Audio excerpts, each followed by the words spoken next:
Hi everyone, and welcome back to Story of the World Highlights. Today we're going to be talking about chapter 34, which brings us to South America. So as you know, South America had been controlled by Spain for a long time. And because of this, there was a lot of people who moved from Spain to South America, started families, and had children who were born in South America. Now, these children were not seen as equals in the eyes of Spain. Spain thought they were higher than those South American-born Spaniards. And so they even gave names for these two different groups. People born in Spain were known as peninsulares, and people who were born in South America were known as creoles. And so these two groups were constantly having tension because neither wanted to respect the other. Now, over time, one creoles in particular became very frustrated with this and was ready to remove Spanish forces and Spain's control from South America. And this man was Simon Bolívar. Now, Simon Bolívar was a Creole, and he had been to Spain many times. He'd even met Prince Ferdinand, but he had had enough of Spanish control in South America and saw a vision of South America being united. So he decided to lead a group of rebels in a revolt against the Spanish. And they called themselves the Patriots, and they had gathered an army. And there was another man who also wanted to help him lead the troops, and this was Francisco de Miranda. And Francisco de Miranda and Simon Bolívar, with these patriot troops, were able to capture the Venezuelan capital of Caracas and kick out the Spanish forces. And as they moved to the port of Venezuela to fully kick them out, we saw a lot of those patriot troops start to second guess themselves and think, should we really be fighting Spain? Is this really worth it? Are we really going to win? And they ended up giving up on the revolution and started joining Spain. And so with almost all of their soldiers gone, Simon Bolívar and Francisco de Miranda had to retreat.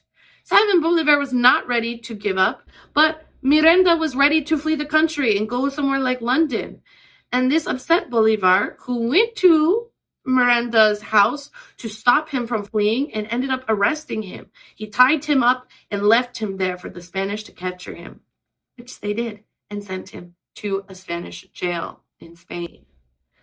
Now, Simon Bolívar did have to flee, and he fled to the neighboring country of New Granada.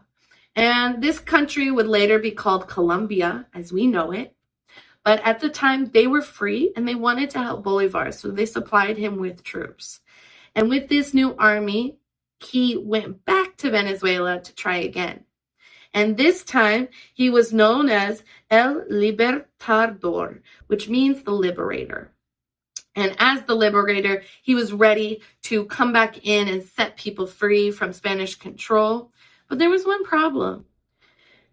Bolívar was a Creole, and he supported Creoles maintaining their rich and wealthy lifestyles and control in those areas. But a lot of poor men and Spanish cowboys, known as llaneros, they were not happy to support Creoles getting more control because they thought that was just unfair. They thought there needed to be more balance. And so they decided not to support Bolívar.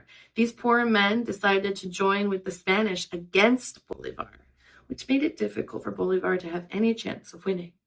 So Bolívar once again had to flee, and this time he fled to Jamaica.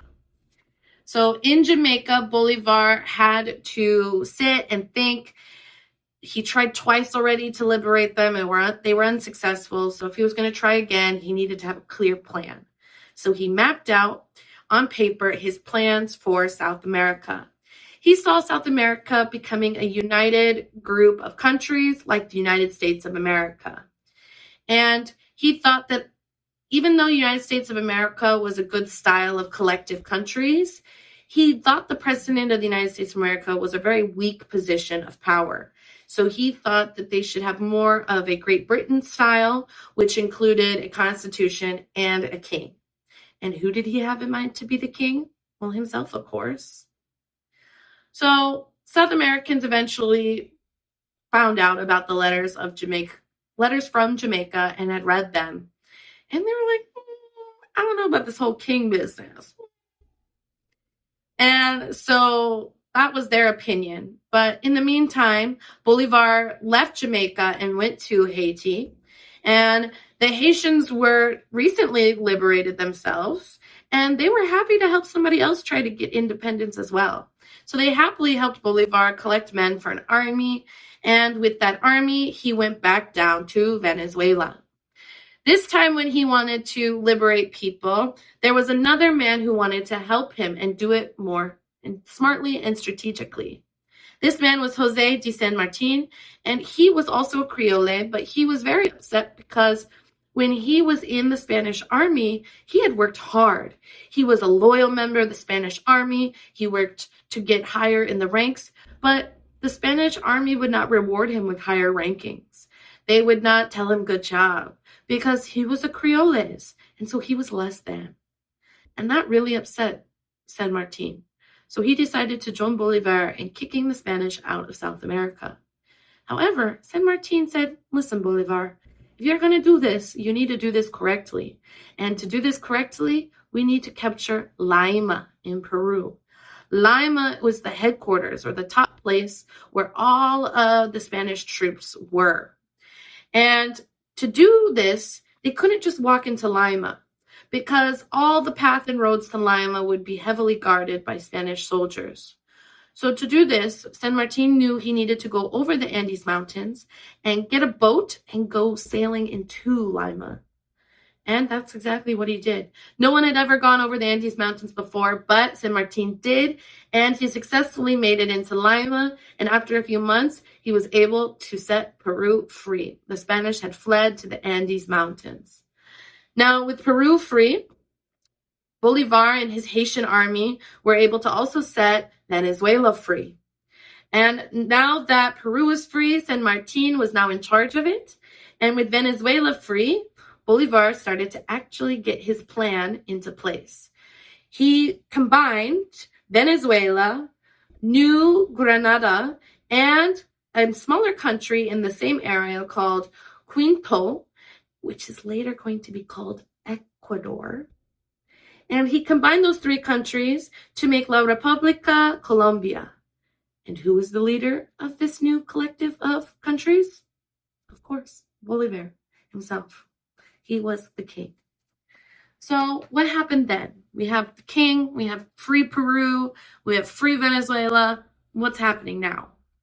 Well, as king, Bolívar was getting very eager to expand his borders.